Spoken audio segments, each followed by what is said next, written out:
Online, the Trustpilot green star is recognized as a symbol of trust.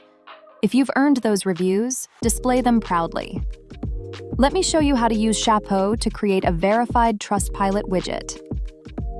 We'll connect your account, customize the appearance, and make that powerful social proof live on your site to reduce cart abandonment and boost conversions.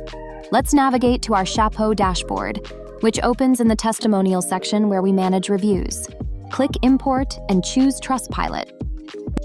Next, paste the URL of your Trustpilot page and click Fetch Reviews. You'll see your business here. You can import up to 1,000 of the latest reviews with Shapo Pro. The free version of Shapo allows up to 10 reviews imported. Click Select All to choose the 60 most recent reviews. Now, let's add Trustpilot as the tag, which we'll use later to select reviews for our widget. With Pro, you can also auto-import new testimonials from Trustpilot. Let's import the reviews. There we go.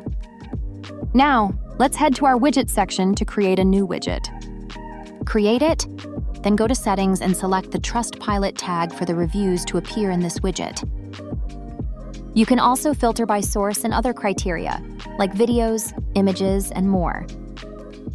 Let's explore the types of review widgets available: carousel, single testimonial, badge, grid, marquee, multi-carousel, list, and floating toast widget. Customize any part of the design you want, such as the font, card color, border color, text color, and more. Adjust the animation settings and positioning based on your widget choice. Click Save to save the widget as shown in the preview. Once saved, click Add to your website. Simply copy the snippet of code and place it where you want your widget to display on your site. And that's how you effortlessly showcase your Trustpilot reviews on your website. Thanks for watching, and have a great day.